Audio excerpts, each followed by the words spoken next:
बिस्मिल्लाहिर्रहमानिर्रहीम सल्लल्लाहु ताला अला मुहम्मद व अला आलिही। मुत्तहदा अरब इमारात और इसराइल के दरमियान तारीख़ी अमन मुआहदा। प्यारे दोस्तों, अमेरिका के सदर डोनाल्ड ट्रंप ने ऐलान किया है कि इसराइल और मुत्तहदा अरब इमारात के दरमियान बाहिमी ताल्लुकात को बेहतर बनाने पर इत्तेफाक कर लिया गया है।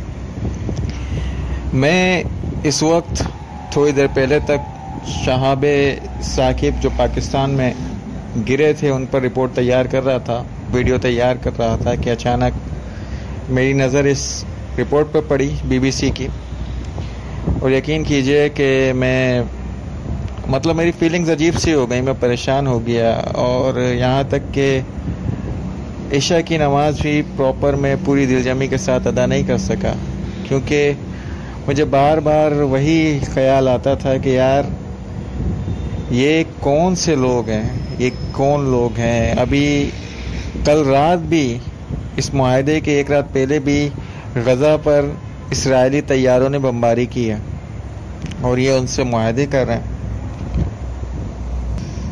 बहरहाल सदर ट्रंप इसराइल के वज़ीर आज़म बेंजामिन नेतन्याहू और अबूज़ेबी के वली अहद शहज़ादा मोहम्मद बिन जायद ने जुमेरात को एक मुश्तरका बयान में इस उम्मीद का इजहार किया है कि ये तारीख़ी पेशरफ्त मशरिक़ वस्ता में अमन के क़याम में मदद देगी। इस बयान में मज़ीद कहा गया कि इसके नतीजे में इसराइल मकबूजा ग़र्ब उर्दन के मज़ीद इलाके इसराइल में ज़म करने के मंसूबे को मुअत्तल कर देगा। वाह, मुअत्तल कर देगा करना तो है खैर उसने। एनीवे, डोनाल्ड ट्रंप फरमाते हैं जी, उनका जो ट्विटर पे पैगाम आया है, huge breakthrough today, historic peace agreement between our two great friends Israel and United Arab emirate.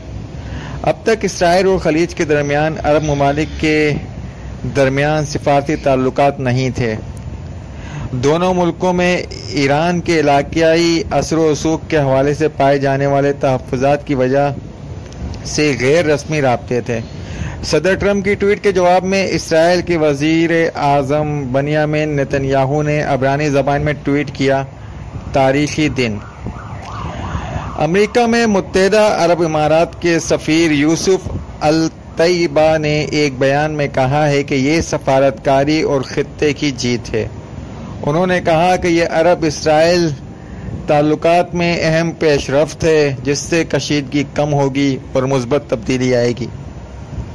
ये मुआहदा सन 1948 में इसराइल के क़याम के बाद से इसका किसी अरब मुल्क से तीसरा अमन मुआहदा है।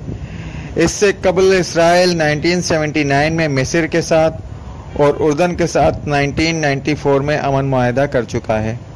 आने वाले दिनों में इसराइल और मुत्तहदा अरब इमारात के वफूद के दरमियान मुलाकातों का सिलसिला शुरू होगा, जिनमें सरमायाकारी, सयाहत, बराह रास्त फ़ज़ाई मुआहदों, सिक्योरिटी मवासलात, टेक्नोलॉजी, तवानाई, सेहत, सकाफ़त और मालियात और एक दूसरे के दारुल-हुकूमतों में सफारत खाने खोलने के मामलात तय किए जाएंगे। मुश्तरका ऐलान के मुताबिक दोनों मुल्क अमेरिका की तरफ से मशरिक़ वस्ता के लिए दिफाई एजेंडे को आगे बढ़ाने में भी शामिल होंगे। दोनों मुल्कों के रहनुमाओं का यह भी कहना है कि इनमें खित्ते को लाहक ख़तरात और दीगर मामलात और मौक़े के बारे में ज़हनी हम-आहंगी पाई जाती है, और इसके अलावा दोनों मुल्कों के रहनुमाओं में खित्ते में सफारती ताल्लुकात, इक़्तिसादी रिश्तों और सिक्योरिटी के ताउन के ज़रिए इस्तेहकाम पैदा करने का अज़म और यकीन मुश्तरका है। प्यारे दोस्तों, ये वही मुत्तहदा अरब इमारात है कि जब कश्मीर में मोदी साहब ने 5 अगस्त को यकतरफा फैसले से आर्टिकल 370 को ख़त्म किया और ज़बरदस्ती उसको अपने ज़म कर लिया, इंडिया के अंदर मुतनाज़ा इलाका उसकी जो शक थी उसको ख़त्म कर दिया गया, और कश्मीर में उसने लॉकडाउन शुरू कर दिया। ये कोरोना से बहुत पहले की बात है। तो यही मुत्तहदा अरब अमारात ने उनको अपने मुल्क का आला तरीन सिविल अवार्ड दिया। दूसरी बात आपको और याद दिला दूं कि जब यमन और अरब और मुत्तहिदा अरब इमारात का तनाज़ा चल रहा था और पाकिस्तान से उन्होंने फ़ौज मांगी। ये इसी 10 ओवर की बात है, ज़्यादा पुरानी बात नहीं है, इमरान खान के ज़माने की बात है। तो पाकिस्तान ने फ़ौज भेजने से इनकार कर दिया कि बोला कि हम एक मुस्लिम ममालिक के ख़िलाफ़ फ़ौज कशी नहीं करना चाहते, मुज़ाकरात के ज़रिए मामलात को हल किया जाए। तो इसी मुत्तहिदा अरब इमारात के जो वज़ीर ख़ारजा थे उन्होंने कहा कि पाकिस्तान को अपनी इस गलती का खमियाजा भुगतना पड़ेगा। वाहिद सुपर पावर है पाकिस्तान मुस्लिम ममालिक की। एनीवे, और ये वही हैं जिन्होंने इसी जलन के अंदर कि पाकिस्तान ने फ़ौज नहीं भेजी इनकी मदद के लिए, यमन में मारने के लिए, इन्होंने जब $52 अरब का चाइना सीपेक का मुआहदा किया, इन्होंने इंडिया के साथ $86 अरब का मुआहदा किया कि ये वहाँ पर $86 अरब इन्वेस्ट करेंगे। बहरहाल आज की वीडियो तो खैर पसंद आने वाली तो इसमें कोई बात नहीं है, आपको भी तकलीफ़ हो रही होगी। इस बारे में मुझे डॉक्टर इसार अहमद साहब का एक लेक्चर के एक हवाला याद आ रहा है जिसमें वो कहते हैं कि रसूल करीम सल्लल्लाहु अलैहि वसल्लम फरमाते हैं वैलुल्ली अरब, वैलुल्ली अरब, वैलुल्ली मतलब हलाकत है अरबों के लिए। तो अब ये यकीनी हो गया कि इनके लिए हलाकत ही है। प्यारे दोस्तों, अगर आप थोड़ा सा फ्लैशबैक में जाएंगे कि जब सुल्तान सलाहुद्दीन अय्यूबी ने खाली कराया था बैतुल मुक़द्दस को इन लोगों से और बैतुल मुक़द्दस में मुसलमानों की हुकूमत कायम हुई थी, उस वक्त सुल्तान सलाहुद्दीन अय्यूबी, यही बैतुल मुक़द्दस का मामला चल रहा है ना, देखें इसराइल वही सब कर रहा है जो उस वक्त हो रहा था। तो उस वक्त की जो मुस्लिम ममालिक थे उनको जब इकट्ठा करके, उनके जो सरबराहान को इकट्ठा करके सुल्तान सलाहुद्दीन अय्यूबी ने एक मुश्तरका मुस्लिम अलायंस बनाने की बात की थी, तो सुल्तान सलाहुद्दीन का किसी ने साथ नहीं दिया था। वो उस वक्त शेर दिल रिचर्ड एक थे इंग्लिस्तान का जो सुपर सलार था, उसका बड़ा दबदबा था, बड़ा उसका नाम था। तो वो सुल्तान सलाहुद्दीन को रिचर्ड से डरा रहे थे कि उस शेर दिल रिचर्ड के साथ इंग्लिस्तान के सिपह सलार के साथ फ्रांस भी है, तो फलाना मुल्क भी है और वो इतने बड़ी ताकत है।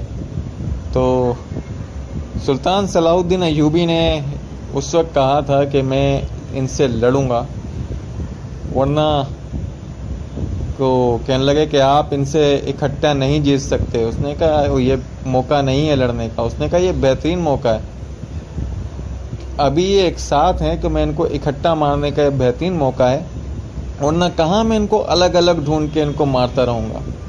और तारीख इस बात की शाहिद है कि सुल्तान सलाहुद्दीन अय्यूबी ने अपने से 10 गुना बड़ी फ़ौज को, मुश्तरका फ़ौज को बदतरीन शिकस्त दी, उनको शिकस्त की हिज़मियत से दो चार किया। और शेर दिल रिचर्ड को ज़ख्मी था, उसको ज़िंदा छोड़ा सुल्तान सलाहुद्दीन अय्यूबी ने कि तुम जाओ और अपने मुल्कों में जाकर, इंग्लिस्तान में जाकर, बेटिस्टेन जो कहलाता है में जाकर बताओ कि सुल्तान सलाहुद्दीन अय्यूबी और मुसलमान इस खित्ते में अमन कायम कर चुके हैं और तुम्हें मैं निशान इबरत के तौर पर छोड़ रहा हूँ। तो बहरहाल हमें फिर किसी सुल्तान सलाहुद्दीन अय्यूबी की ज़रूरत है। प्यारे दोस्तों, हमारे चैनल को सब्सक्राइब कीजिए, बेल आइकन को प्रेस कीजिए। इंशाअल्लाह मज़ीद मालूमाती वीडियो लेकर फिर हाजिर होंगे। अस्सलाम वालेकुम व रहमतुल्लाहि व बरकातुहू।